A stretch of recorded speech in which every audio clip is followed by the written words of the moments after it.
Green grass, blue sky, and the sun pouring down on us.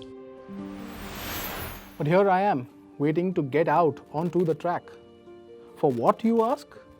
Well, this is the key to all the answers.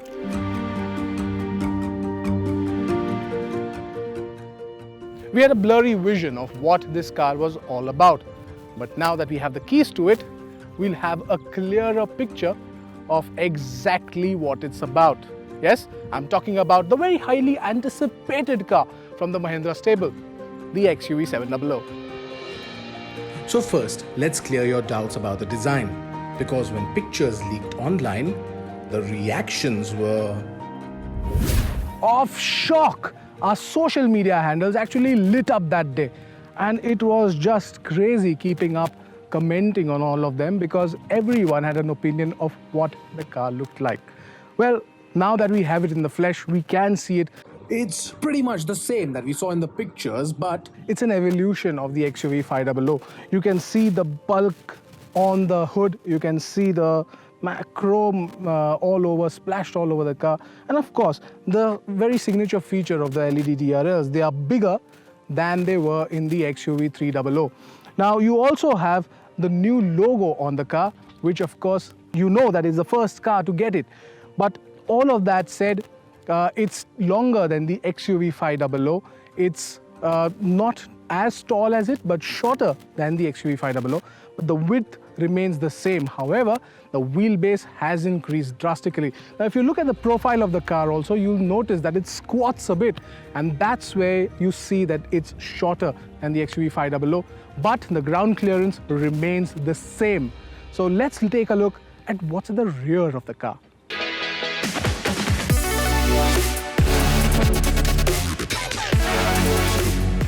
But before we go there, the alloy wheels need a mention here, because these are 18 inches, but the lower variants will get 17-inch wheels.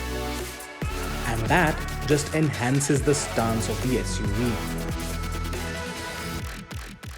Now, while the front is all about muscle, the rear actually reminds you of a certain Bavarian car manufacturer, don't you think? You know, apart from this part. But when you see the entire car, it doesn't really bode well with what's on front. And that's why it's lost out in muscle and brawn. It's somehow just a chiseled kind of look, but it doesn't really look great from the rear. And that's a bit of a problem because, well, from the front, it looks spectacular, don't you think?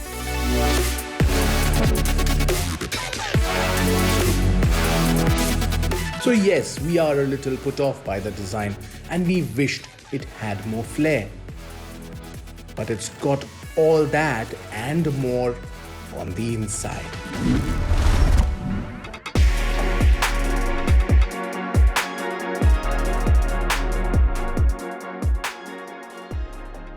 Now the cabin is quite a leap from what the XUV500 was, and that's because Mahindra had to stay in tune with the times, and you have this well spread, spaced out kind of layout. You have good quality soft touch on the dashboard, you have good quality plastic here, and of course the seats, you get good lumbar support, good thigh support as well. And then you have these two massive screens, 10-inch each. One is a touchscreen infotainment system and the other the digital instrument cluster.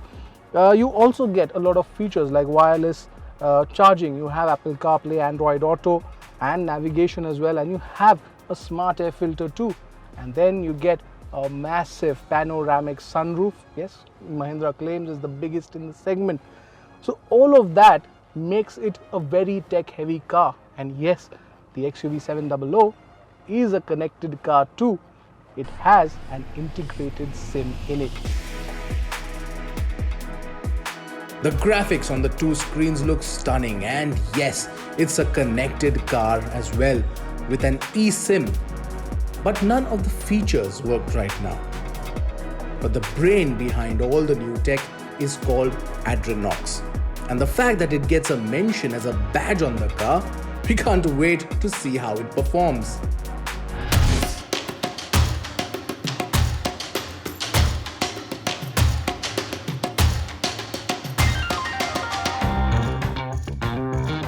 But there's one more row to go, and this is a little tight fit, as you can see. So as you can see, the third row, I have to literally fold myself to sit here, and this is not the ideal position I want to be in, because even for a short journey, in fact. So this is a place ideally for kids, and yes, you get AC vents on both the sides, and of course you get a 12-volt charging point as well. But other than that, this is extremely uncomfortable. Which is why I chose to get out of the third row. And I have good reason to do that. Because I want to get into the driver's seat.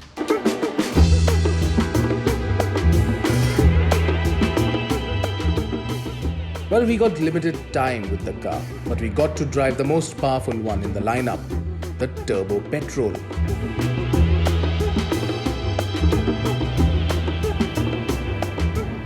This one gets a 2-litre turbocharged petrol engine, turning out 197 brake horsepower, 380 Newton meters of torque on offer as well, and that torque kicks in around 1800 RPM. That is why there is an initial lag, especially in this 6-speed automatic, because you need that initial acceleration, that initial push that you get if you're sitting at a traffic signal or something, or getting a stand start. But that doesn't happen because there is a lack of push there, and you really want it. And this also happens because there is no sport mode.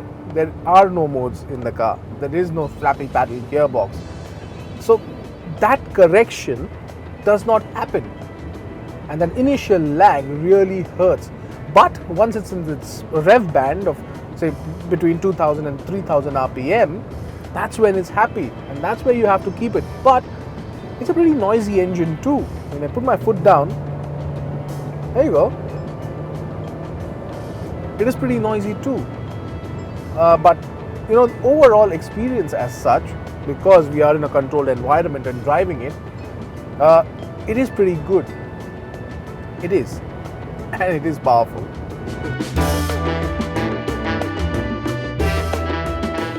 The progression of power is good though, and you can push it till 5000 RPM, after which the unit has nothing much to offer. But there's still some promise with the diesel engine, and so I got into that one to see how it performs.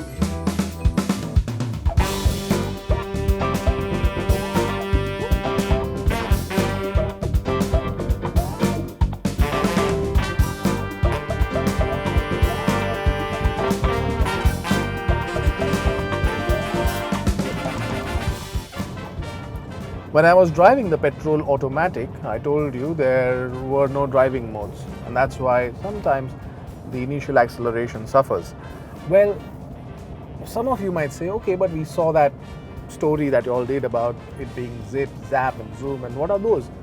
So those are available in the diesel automatic that I'm driving right now. Interestingly enough, they're called zip, zap, zoom, so clearly no need to further explain it to you what those modes do. It's like Eco, Sports, and probably a Sports Plus mode. That's the category.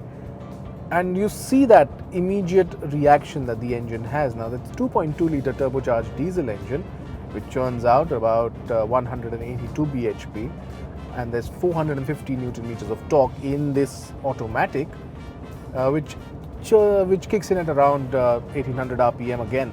So yes, the torque is available from a very low RPM, which certainly helps build up initial acceleration, but it's the drive modes that also help it. In zip, there is a bit of lag. In zoom, there isn't. In zap, there isn't so much, but in zoom, you can really feel the torque kicking in and the car being pushed. and that's what gives it a bit of character. You can of course toggle the settings of the engine, the steering, how it feels. It just weighs up so nicely, and it does become a fun diesel to drive. Of course, what effect it has on your fuel efficiency is something that we will find out eventually.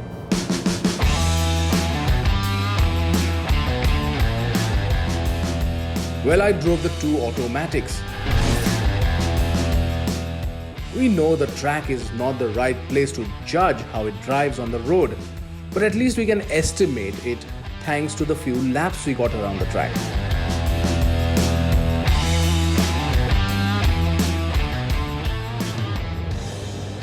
Now on the ride and handling front, on this track, it does not disappoint. The front and rear independent suspension actually make it better. There is not just a hint of body roll, but otherwise it's really nice to drive. We will really want to drive this in an environment where there are potholes, and we'll soon make that happen. But out here in the controlled environment that we are driving, and for a short period of time, this really does not disappoint. And yes, it actually makes that evolutionary leap from what the XUV500 was all about. And yes, the 700 continues that legacy.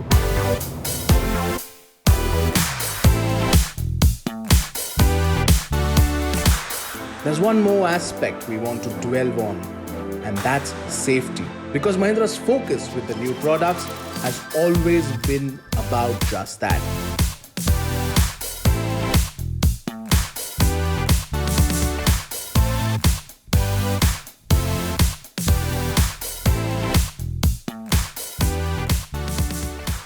Now, one thing Mahindra is taking a lot of pride in on the XUV700 are the long list of advanced driver assistance systems.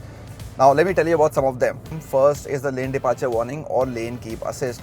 At speeds over 60 km per hour, if the car senses that you're not trying to change lanes deliberately, but the car is still drifting towards a different lane, it corrects itself, the steering wheel, and keeps you safe in the lane in which you've been driving. And then there's a very useful feature of forward collision warning or autonomous emergency brakes. Now you're driving at speeds which are lower than 50 kilometers per hour, and then suddenly an obstacle comes in front of you. So what the system does is that it first tries to give you a warning. Then if you don't stop the car even then, the car brakes by itself, only that the speeds should be less than 50 kilometers per hour. Now this is done with the help of both radar and the camera systems that are in place in this car. Now let me show you a sample. I'm approaching a dummy. My speeds are less than 50 kilometers per hour. Now as I'm near the dummy, the car will stop by itself.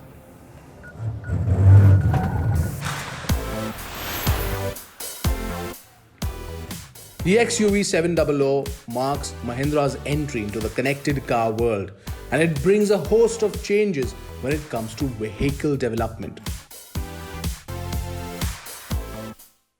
But what excites us are the prices. Now the XUV700 is available in a total of 4 variants. However, prices for all the variants have not been announced. The base MX petrol costs 11,99,000 rupees, while the base variant diesel is priced at 12,49,000 rupees. Then you have the AX trim, and only prices of the petrol trims have been announced. The AX3 is priced at 13,99,000 rupees, while the AX5 costs 14,99,000 rupees.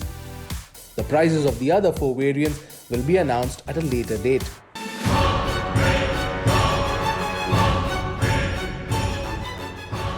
It might not be the best looking of the lot, especially when you compare it to cars like the Alcazar or the Tata Safari. But the pricing sure makes it an attractive proposition. It's an evolution of the XUV500 and worthy of being called a new generation model.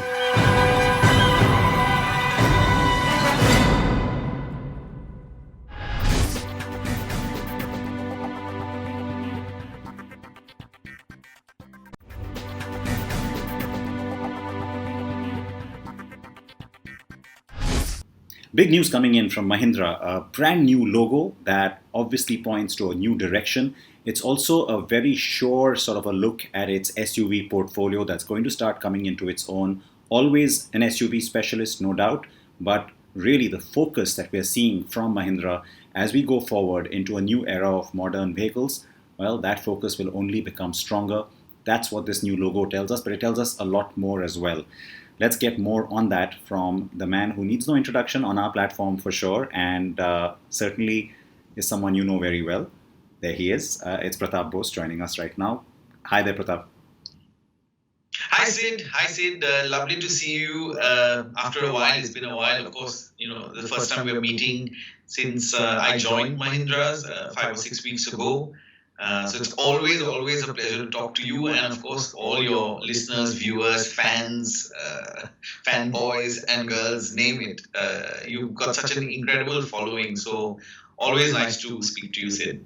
Takes one to know one. Look who's talking. I mean, I know you've got a whole lot of them as well, but thank you. And yeah, I mean, you're the newbie right now in the group, right? I mean, you said just 5 to 6 weeks, and yet you sort of jumped straight into the deep end.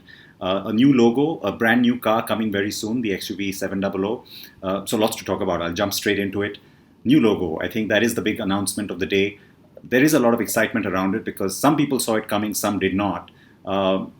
Straight away, let's jump into it. Your thoughts, your involvement as well. Yeah. So, Sid, of course, like you mentioned in your opening lines, the sort of the company and the SUV business is now really very, very focused into doing, what we know best and really playing to our strengths. And those are, authentic, unmissable SUVs that allow people to, what we call explore the impossible. So, as soon as I came on, me and my sort of management colleagues and, of course, Rajesh and Vijay said that, look, Pratap, I think we need something, we need a new logo to symbolize, to actually represent all the changes that are going on internally. And like you said, the cars or the SUVs are much more technically advanced. The design is getting to yet another level. So we really needed something to express, the change that was happening internally and show it to the outside world. And, I think nothing better than a new logo, which represents that. All right, so I just had a little glimpse of the logo go up while you were speaking. Now, talk us through the logo itself, because, of course, with any logo, the endeavor always is that, you want people to sort of see it and see things that you want them to see, and then the things that, that they will perceive from it. So, first things first, what are the cues you're supposed to pick up from this logo? Let's talk about that. Sid, you actually summed it up perfectly. There are some things we as companies like people to see. All of us stand for something, right? So that's something you want to see. But we also want a relationship with the customer, an emotional journey. And I think a good logo is the one which reveals itself or reveals its meaning over time. And, and everyone who sees it, interacts with it, holds it in their hand, maybe on a key fob, they will find some meaning to that logo. What we wanted to project, I can, clearly tell you, is I wanted the return to the two M's, M and M. I think the original first ever company logo had two M's. They were like hands, I think holding a hammer. And I wanted to bring back that M and M. So you'll notice that in the central part of the logo, there's actually a very stable, strong, M, almost within a square boundary. And that represents, 75 years of the company. It represents all the people who've come, before us. We are only here because of their efforts, So it's a nod to that.